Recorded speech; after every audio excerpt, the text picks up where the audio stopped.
इस वीडियो में हम पढ़ने वाले हैं degrees of different degrees of elasticity of demand. तो different degrees of elasticity of demand, so different elasticity of demand. तो बेसिकली अगर क्वेश्चन आए कि types of elasticity of demand, तो स्टूडेंट बहुत कंफ्यूज जाते हैं। अगर types of elasticity of demand आता है तो वो वही यही वाला आंसर लिख के आते हैं, तो फिर 0 मार्क्स मिलता है। क्यों? क्योंकि types of elasticity of demand different answer है।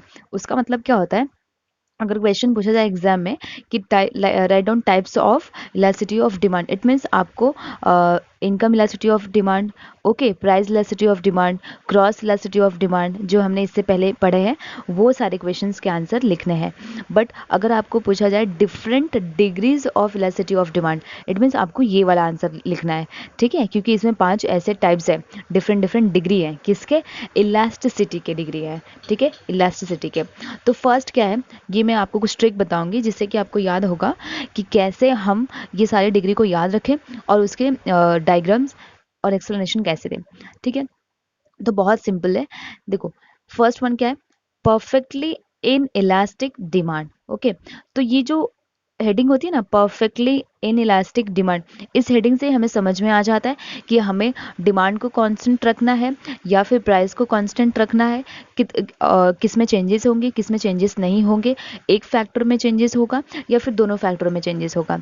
ठीक है, ये सारी चीज़ें हमें यहीं से, ये जो लाइन होती है ना, उससे पता चलता है। तो आप लोगों को क्या करना होता है, perfectly in elastic demand, perfectly elastic demand, unitary elastic demand, relatively inelastic demand and relatively elastic demand, ये 5 टाइप्स होते हैं, डिफरेंट डिग्री होते हैं। बस इसे याद करना होता है। फिर आप जैसे लिखेंगे परफेक्टली इन इलास्टिक डिमांड, आपको समझ में आ जाएगा कि डायग्राम कैसे बनानी है, क्या कांस्टेंट होगा, किस में चेंजेस होंगे, किस में नहीं, तो वो मैं बताती हूँ।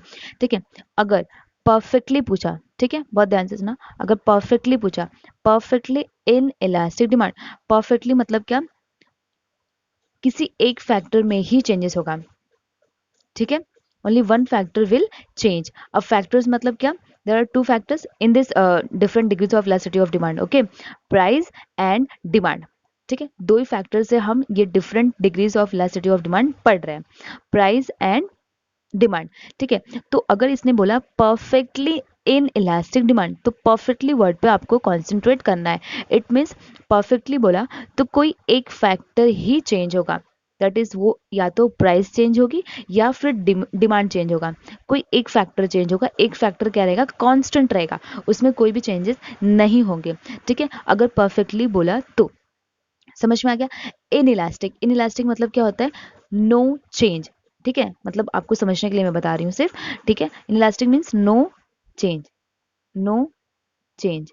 Okay, inelastic means no change, क्योंकि क्या होता है, इन इलास्टिक मतलब यही होता है कि आपकी डिमांड में कोई भी चेंजेस नहीं होने चाहिए। Inelastic demand, it means देखो, inelastic demand, no change in demand, मतलब पहले से ही आपको हेडिंग में बता दिया है कि परफेक्टली है, मीन एक ही फैक्टर में चेंज होगा। सेकंड थिंग लोगों ने क्या बताया, इन इलास्टिक डिमांड मतलब क्या, नो चेंज, तो डिमांड में चेंजेस नहीं होगा। लोगों ने बता दिया है, इस हेडिंग में बता दिया है कि डिमांड में चेंज नहीं होगा। तो फिर चेंजेस किस में होगा, क्योंकि एक ही फैक्टर में चेंज हो सकता है, क्योंकि ये परफेक्टली है, राइट, इन इलास्टिक डिमांड, तो चेंज होगा प्राइस में। Have you understood? चेंज किस में होगा, प्राइस में, डिमांड में नहीं होगा, because they have given you inelastic demand. ठीक है, समझ में आ गया। तो हमें हेडिंग से ही समझ में आ जाता है कि हमें कैसे डायग्राम बनाने हैं। ओके, तो डिमांड में कोई भी चेंजेस नहीं है, तो इलास्टिसिटी ऑफ प्राइस क्या होगा, या फिर प्राइस इलास्टिसिटी क्या होगा, 0 होगा। समझ में आएगा, 0। ओके, डायग्राम देखते हैं अभी हम। इतनी सारी एक्सप्लेनेशन लिखी हुई है यहाँ पे। ठीक है, एग्जाम्पल इन लोगों ने डायबिटीज़ वगैरह के दी है, राइट। देखो, अगर क्या होता है कि प्राइस चेंजेस होती है, आपको मेडिसिन चाहिए, अगर कोई बहुत बीमार है, राइट, मेडिसिन चाहिए, तो प्राइस वो कितने भी अप हो, लाइक प्राइस कितनी हाई हो, कम हो, ये मैटर ही नहीं करता, क्योंकि आपको वो कंपल्सरी लेना है। ठीक है, वो मेडिसिन आपको लेनी है। इसलिए देखो, यहाँ पे इन इलास्टिक डिमांड होगा, डिमांड में कोई चेंजेस होंगे नहीं, प्राइस में चेंजेस होंगे। तो इसका डायग्राम बहुत सिंपल है। और मैं एक ट्रिक बता रही हूँ, ये ट्रिक तो मैंने बताया कि कैसे आप लोगों को लिखनी है, that's very important. And second trick is, देखो, वाई एक्सेस पे प्राइस हम लोग लिखते हैं एंड एक्स एक्सेस पे क्वांटिटी। ओके, तो बेसिकली जब इस वाले जो लाइन है इस पे चेंजेस होता है तो हम कह सकते हैं ये प्राइस में चेंजेस हो रहा है। ठीक है, इस वाली लाइन पे अगर चेंजेस होता है तो प्राइस में चेंजेस होता है। ठीक है, एंड ये जो एक्स एक्सेस है, अगर एक्स एक्सेस पे चेंजेस होता है तो ये क्वांटिटी में चेंजेस होता है। किस में? क्वांटिटी में। Have you understood? It's very simple, जो भी ट्रिक बता रही हूँ आप लोग अच्छे से सुनना, ये बहुत सिंपल है। तो वाई एक्सेस पे चेंजेस होंगे, इट मीन्स प्राइस में चेंजेस हो रहे हैं। एक्स एक्सेस पे चेंजेस होंगे, इट मीन्स क्वांटिटी में चेंज हो रहे हैं। ठीक है, तो देखो अभी अभी हमने पढ़ा था ऊपर perfectly in elastic demand. Demand में तो कोई चेंजेस होना नहीं है, मतलब अगर हम इस पे चेंजेस करते हैं तो ये डिमांड में चेंजेस होता, बट इस पे हमें चेंजेस करने ही नहीं है। हमें किस पे चेंजेस करने हैं? इस पे, क्योंकि प्राइस में चेंजेस हो रहे हैं, क्योंकि इन लोगों ने बता दिया है कि डिमांड क्या है? Inelastic. डिमांड को चेंज करो ही मत, चेंज किसको करना है? प्राइस को करना है। तो सपोज आपको समझने के लिए आप ऐसे ड्रॉ कर सकते हो, ये आपकी पी प्राइस है एंड P1 प्राइस हुई। ठीक है, ऐसे प्राइस क्या हो रही है? इंक्रीज होती जा रही है और डिक्रीज होती जा रही है, नो मैटर ये इंक्रीज। ठीक है, तो आप देख रहे हैं प्राइस बढ़ रही है, OP, OP1, OP2, OP3, OP4। ठीक है, प्राइस बढ़ रही है, फिर भी डिमांड में कोई चेंजेस नहीं हो रहा है। ठीक है, डिमांड क्या है? कांस्टेंट है, because they have given you inelastic demand EP is equal to 0। ठीक है, समझ में आ गया? ये फर्स्ट आपका degrees different degree of elasticity type था, फर्स्ट टाइप। ठीक है, परफेक्टली इन इलास्टिक डिमांड। अब सेकंड पे चलते हैं। इतने सारी ट्रिक अगर आप लोग को पता चल गई है तो सेकंड आप देखो, perfectly elastic demand EP is equal to infinite. क्यों? क्योंकि इसमें डिमांड चेंज होगा। ठीक है, इसमें प्राइस क्या परफेक्टली बोला है, मैंने बताया था किसी एक फैक्टर में ही चेंज होगा। एंड इलास्टिक डिमांड, ठीक है, नेम सजेस्ट कर रहा है, इलास्टिक मतलब चेंज, इलास्टिक मतलब चेंज। तो चेंज इन डिमांड उस लोगों ने बताया है, इस हेडिंग ने बताया है डिमांड में चेंज होगा, बट चेंजेस किस में नहीं होंगे? प्राइस में। Okay, it means x axis की जो लाइन है उस पे चेंजेस होंगे, वाई एक्सिस पे नहीं। ठीक है, तो देखो perfectly demand is perfectly elastic when consumer are prepare to buy all that is available in the market at the particular price. ठीक है, तो ये मीनिंग है। देखो ये डायग्राम देखते हैं हम लोग, ये प्राइस है कांस्टेंट। ठीक है, ये वाई एक्सेस है ना, वाई एक्सेस से प्राइस होता है, ये क्या है? कांस्टेंट है। एक्स एक्सेस पर डिमांड है, डिमांड में चेंजेस होंगे, तो जैसे मैंने कहा था ऊपर, अगर इलास्टिक डिमांड हुआ तो इस लाइन पे चेंजेस होने हैं, क्योंकि ये क्वांटिटी वाला लाइन है। ठीक है, तो एग्जांपल देखो, प्राइस इतनी है फिर भी क्वांटिटी में भी हो सकती है, ओ क्यू, फिर क्वांटिटी हो सकती है, ओके, OQ1, फिर क्वांटिटी हो सकती है OQ2। ठीक है, इस तरह आपकी क्वांटिटी क्या होगी? बदलती जाएगी, बट प्राइस नहीं बदलेगी, प्राइस कांस्टेंट है। प्राइस क्या है? कांस्टेंट है। ओके, तो ये होता है perfectly elastic demand. Demand is infinite, मतलब इसमें नेसेसिटी प्रोडक्ट भी आ सकते हैं। ठीक है, उसकी प्राइस क्या है? कांस्टेंट है, फिर भी आपको वो आपके फूड ग्रेन्स वगैरह लेने ही हैं। ठीक है, एग्जांपल सॉल्ट, अगर सॉल्ट की प्राइस बहुत ज़्यादा बढ़ गई तो भी आपको बाय करना है, बहुत ज़्यादा कम हो गई तो भी आपको बाय करना है, बट ये प्राइस क्या है? कांस्टेंट है, डिमांड इंक्रीज डिक्रीज होती रहेगी। ठीक है, तो ये है perfectly elastic demand. And second third one is unit. ठीक है, unit elasticity of demand EP is equal to 1। तो डिमांड इज यूनिट इलास्टिक। इसमें क्या होता है? डिमांड क्या होती है? डिमांड और प्राइस दोनों इक्वल लेवल पे चेंज होते हैं। 2% से अगर प्राइस चेंज हुई तो 2% से आपका डिमांड भी क्या होगा? चेंज होगा। ठीक है, तो देखो ये डायग्राम है किसका? यूनिट इलास्टिसिटी ऑफ डिमांड का। तो ये इसमें क्या होता है? सपोज ये प्राइस है, ओके, ये क्या है? प्राइस है एंड ये डिमांड है। ठीक है, तो ये क्वांटिटी हुई, ओके, एंड ये प्राइस हुई। अगर प्राइस 2% से कम होती है तो क्वांटिटी भी 2% से ही बढ़ेगी। ठीक है, प्राइस P1 हुई, कम हुई थोड़ी सी 2% से, तो क्वांटिटी भी उतनी ही बढ़ेगी। ये न्यूट्रल इलास्टिक होता है ये, राइट। और ये ऐसे डायग्राम बनते हैं इस पे। ठीक है, एट ऑल पॉइंट्स, सब पॉइंट्स पे यूनिटरी ही होगा, क्योंकि ये कर्व की वजह से सब पॉइंट्स पे जितने प्राइस में चेंजेस होगी उतने ही चेंजेस डिमांड में होती है, दैट इज क्वांटिटी में। ये न्यूट्रल इलास्टिक है।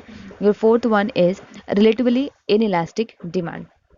ठीक है, तो ये जो रिलेटिवली इन इलास्टिक डिमांड होता है, बेसिकली इसमें भी एक ट्रिक है। रिलेटिवली बोला मतलब दोनों फैक्टर में चेंजेस होंगे, both factor will change, that is your price and demand both. क्यों? क्योंकि ये क्या है? Relatively in elastic demand. ठीक है, तो अभी भी हमने पढ़ा था परफेक्टली इनइलास्टिक डिमांड, इनइलास्टिक का मतलब मैंने नो चेंज बताया था, राइट। तो रिलेटिवली इनइलास्टिक डिमांड है, इधर पे आप करेक्ट कर सकते हैं, रिलेटिवली लेस इलास्टिक डिमांड होगा, ये राइट है। एक राइट प्रोसेस क्या है इसका, रिलेटिवली लेस इलास्टिक, क्योंकि इनइलास्टिक का मतलब क्या होता है, नो चेंज। तो इसका मतलब है, अभी भी मैंने बोला रिलेटिवली इलास्टिक, रिलेटिवली मतलब दोनों फैक्टर में चेंजेस होंगे, बट यहाँ पे लिखा है इनइलास्टिक, मतलब एक फैक्टर में चेंजेस नहीं होगा, तो कन्फ्यूजन होता है स्टूडेंट को, इसलिए मैं एडिट कराती हूँ, right, relatively less elastic demand, ठीक है। इधर पे आप लोग लेस इलास्टिक डिमांड लिख सकते हैं। तो इसकी मीनिंग आती है फिर, लेस इलास्टिक डिमांड है, इट मीन्स डिमांड थोड़ी सी चेंज होगी, प्राइस बहुत ज़्यादा चेंज होती है। तो अगर डिमांड थोड़ी सी चेंज होती है, तो EP that is your price elasticity, वो क्या होता है, लेस देन वन, वन से कम होता है, ठीक है। तो इसके डायग्राम्स भी बहुत सिंपल हैं, देखो ये डायग्राम्स है, एक्स एक्सिस पे क्वांटिटी, वाई एक्सिस पे प्राइस, ठीक है। तो फर्स्ट आपको बेसिक बनाने हैं, price and quantity, okay, price and quantity. फिर क्या हो रहा है, अभी भी रिलेटिवली इन इलास्टिक पढ़ा आपने, ओके, और रिलेटिवली लेस इलास्टिक डिमांड, मतलब डिमांड में कम चेंजेस होगा, वहाँ पे मेंशन है, लोगों ने बताया है पहले से ही हेडिंग में, रिलेटिवली है मतलब दोनों फैक्टर में चेंज होंगे, एंड इन इलास्टिक, और we can say that less elastic demand, तो डिमांड कम चेंज होगा, लेस मीन्स कम, सबको पता है, लेस इलास्टिक डिमांड, डिमांड क्या होगा, कम चेंज होगा, तो ज़्यादा क्या चेंज होगा, price, as simple is that, बहुत लॉजिकल है, राइट। लेस इलास्टिक डिमांड है तो ज़्यादा चेंज क्या होंगे, अगर डिमांड कम चेंज होगा तो ज़्यादा चेंज क्या होंगे, price, okay, have you understood. तो basically relatively less elastic demand, तो ये डायग्राम है, डायग्राम में आपकी प्राइस एंड क्वांटिटी ये ओरिजिनल होगा, फिर देखो प्राइस में P2 P1 होगी, प्राइस प्राइस में बहुत ज़्यादा चेंजेस हुआ है, बट डिमांड थोड़ी सी ही चेंज हुई है, क्योंकि हमें पता है law of demand, as the price increases demand decreases, okay. तो प्राइस थोड़ी सी इंक्रीज हुई तो डिमांड थोड़ा सा कम हो गया, ठीक है, ये लॉ ऑफ डिमांड है, क्योंकि ये होना ही है, अगर प्राइस बढ़ती है तो लोग डिमांड करना बंद कर देते हैं, अगर प्राइस कम है तो लोग डिमांड ज़्यादा करते हैं, inverse relation between price and demand, okay, ठीक है। तो प्राइस इंक्रीज हुई, P2 P1 हुई, और थोड़ी सी डिमांड कम हुई, देखो यहाँ पे गैप ज़्यादा है, राइट। सपोज ये लिख सकते हैं यहाँ पे 5% से चेंज हुआ आपकी प्राइस, और अब डिमांड सिर्फ 2% से चेंज हुआ, ठीक है, और फिर डिमांड कर्व बना देंगे हम, ठीक है, बहुत सिंपल डायग्राम है, ऐसे, ये ओरिजिनल है, ये एक्स एक्सिस है और ये वाई है, ठीक है। ओरिजिनल हमें प्राइस एंड क्वांटिटी बनाने होते हैं, प्राइस एंड क्वांटिटी, ठीक है। प्राइस में बहुत ज़्यादा चेंजेस करने पर भी डिमांड में बहुत थोड़ी सी चेंजेस होती है, ठीक है। ये क्वांटिटी 1 हो गई, ये P1 हो गया, और फिर हमें स्ट्रेट लाइन ऐसे बनानी होती है डिमांड की, सिंपल डायग्राम, बहुत सिंपल, ठीक है। तो प्राइस में हमने देखा बहुत ज़्यादा चेंजेस है और डिमांड में बहुत थोड़े से चेंजेस है, तो इसमें हम नेसेसिटी प्रोडक्ट ले सकते हैं, ठीक है। नेसेसिटी जैसे कि क्या होता है, ग्रेन्स जो होते हैं, जो बेसिक नेसेसिटी है आपकी, ग्रेन्स वगैरह, वो सारे जो प्रोडक्ट होते हैं, ठीक है, FMCG प्रोडक्ट, तो उसमें क्या होता है कि अगर प्राइस पेट्रोल डीजल भी, राइट, प्राइस बहुत ज़्यादा बढ़ गई, ठीक है, फिर भी आपकी डिमांड बहुत ज़्यादा कम नहीं हो सकती है, लाइक आप 50 kg राइस अपने घर में लेके आते थे फॉर एग्जाम्पल, ठीक है, बट उसकी प्राइस बहुत ज़्यादा बढ़ गई है, 1 kg अभी 200 रुपीज़ हो गया है, तो आप क्या करेंगे, 50 kg नहीं लेके आएंगे आप, 20 kg लेके आ जाएंगे, ठीक है, डिमांड थोड़ी सी कम होगी, बट ऐसा तो नहीं है ना डिमांड बंद हो जाएगी, आप डिमांड ही नहीं करेंगे फूड ग्रेन्स वगैरह, नहीं, वो तो कंपलसरी है, बेसिक नेसेसिटी है वो, राइट। तो डिमांड प्राइस अगर बढ़ जाती है तो भी डिमांड आप करते हैं, बट डिमांड थोड़ी सी कम होती है, राइट। आप 50 kg ले रहे थे, राइट, 50 kg, अब आप 20 kg यूज़ करेंगे, दैट्स इट, थोड़ी सी बस क्वांटिटी कम होती है प्राइस बढ़ने की वजह से, क्योंकि प्राइस सपोज 100 रुपीज़ टू 200 हो गई है, ठीक है, 200 रुपीज़ हो गई है, तो प्राइस बढ़ने की वजह से आपने क्वांटिटी थोड़ी सी कम कर दी है, बट लेना तो ज़रूरी है, बट वहाँ पे लिखा हुआ है इन इलास्टिक, इन इलास्टिक का मतलब क्या होता है, नो चेंज, तो ऐसा तो नहीं है डिमांड बंद हो जाएगी आपकी, नहीं, ठीक है, डिमांड थोड़ी सी चेंज होगी, ओके, बट बंद नहीं होगी, तो ये है relatively in elastic.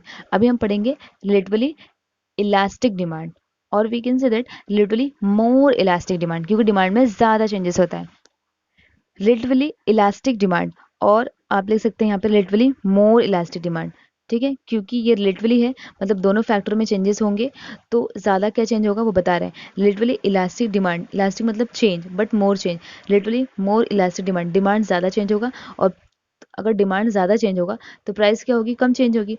As simple as that लिया, यहाँ पे आपके हेडिंग में दिया हुआ है। तो अगर डिमांड में ज़्यादा चेंजेस होते हैं तो ईपी जो है, that is your elasticity of price, वो क्या होती है, मोर देन वन और ग्रेटर देन वन, एक से ज़्यादा होती है। ठीक है, ये सिंपल है। डिमांड पे, डिमांड इनलास्टिक है तो ईपी आपका जीरो होगा, that is price elasticity. And demand कम है तो ईपी लेस देन होगा, और डिमांड ज़्यादा है ईपी मोर देन होगा, ग्रेटर देन। ठीक है, अब इसके डायग्राम देखेंगे हम। डायग्राम्स बहुत सिंपल है, अभी भी हमने सीखा। रिलेटिवली मोर इलास्टिक डिमांड था, मोर इलास्टिक डिमांड मतलब डिमांड में ज़्यादा चेंजेस होंगे, प्राइस में कम। अगर प्राइस 5 रुपये, सपोज 5 रुपये से 6 रुपया भी हो गई ना, तो डिमांड बहुत ज़्यादा कम हो जाता है, बहुत ज़्यादा। ठीक है, थोड़ी सी प्राइस चेंज होती है, डिमांड बहुत ज़्यादा कम हो जाता है। ठीक है, देखो प्राइस पी ये ओरिजिनल है, पहले प्राइस बनानी है और क्वांटिटी, फिर प्राइस को हमने थोड़ी सी इंक्रीज की, डिमांड बहुत ज़्यादा क्या हो गई, कम हो गई। ठीक है, प्राइस थोड़ी सी इंक्रीज हुई, डिमांड बहुत ज़्यादा कम हो गई। ऐसे पहले ओ क्यू था, अभी ओ क्यू वन हो गया। पहले प्राइस पी थी, अभी पी वन हो गई। जैसे प्राइस बढ़ी, डिमांड कम हो गया। ठीक है, और एपी क्या है, ग्रेटर देन वन है। ओके, ये डिमांड। तो ये कौन से गुड्स में होता है, लग्जरीज गुड्स। ठीक है, कार है, एसी है, टीवी है, राइट। अगर इसकी प्राइस बढ़ जाती है तो लोग बाय करना कम कर देते हैं, क्योंकि ये बेसिक नेसेसिटी नहीं है।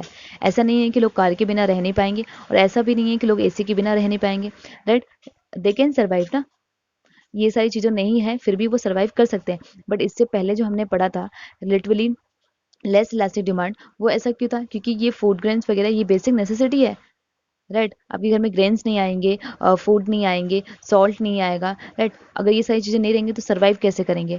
तो उस केस में अगर प्राइस थोड़ी सी भी चेंज, बहुत ज़्यादा चेंज होती है, फिर भी डिमांड कम चेंज होती है। क्यों, क्योंकि लोगों को वो प्रोडक्ट बाय करना ही है कंपल्सरली। ठीक है, but car, TV, air conditioner की कोई ज़रूरत नहीं होती अगर प्राइस बहुत ज़्यादा बढ़ गई। सपोज एसी है आपकी 50,000 की थी, ठीक है, कितनी, 50,000 की थी, अभी कितनी की हो गई, 60,000। ओके, और 55,000 की हो गई, थोड़ी सी प्राइस भी चेंज हो गई, तो लोगों का डिमांड बहुत ज़्यादा कम हो जाएगा, लोग नहीं परचेस करेंगे, नहीं बाय करेंगे, क्योंकि ज़रूरी नहीं है जब सस्ता होगा तो बाय कर लेंगे, ऐसा एटीट्यूड, राइट। तो इस केस में क्या होता है, ये क्या है, रिलेटिवली मोर इलास्टिक डिमांड, मोर इलास्टिक डिमांड पे फोकस करना है, क्योंकि डिमांड में ज़्यादा चेंजेस होगा। आपको सिर्फ एक पॉइंट याद रखनी है। ठीक है, मोर इलास्टिक डिमांड बोला, इट मीन्स प्राइस में कम चेंजेस होगा, एज सिंपल। ठीक है, इस वे में अगर आप लोग ये degrees of elasticity of demand याद करेंगे, डायग्राम कैसे फ्रेम करने हैं, तो बहुत जल्दी आप लोग को याद आ जाएगा, और लॉजिक वे में आप लोग पढ़ेंगे तो समझ में आ जाएगा। ठीक है, फिर ये जो हमेशा का है कि इलास्टिसिटी ऑफ डिमांड याद नहीं होता, याद नहीं होगा, याद हो जाएगा ऐसे।